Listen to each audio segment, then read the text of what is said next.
புத்தரின் படுகொலை. நேற்று என் கனவில் புத்தர் பெருமான் சுடப்பட்டிருந்தார். சிவிலுடை அணிந்த அரச காவலர் அவரை கொன்றனர். யாழ் நூலகத்தின் படிக்கட்டருகே அவரது சடலம் குருதியில் கிடந்தது.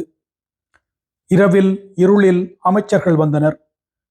எங்கள் பட்டியலில் இவர் பெயர் இல்லை, பின் ஏன் கொன்றீர் என்று சினந்தனர். இல்லை ஐயா, தவறுகள் எதுவும் நிகழவே இல்லை. இவரை சுடாமல் ஓர் ஈயினை கூட சுட முடியாது போயிற்று அம்மாள்.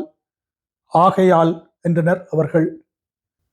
சரி சரி, உடனே மறையுங்கள் பிணத்தை என்று கூறி அமைச்சர்கள் மறைந்தனர்.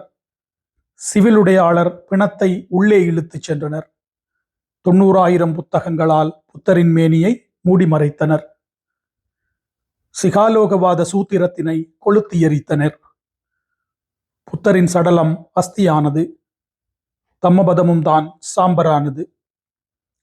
1981ஆம் ஆண்டு வைகாசி 31ஆம் நாள் இடம்பெற்ற யாழ் நூலக எரிப்பு தொடர்பான கவிஞர் M.A. நொஹ்மான் அவர்களின் கவிதை.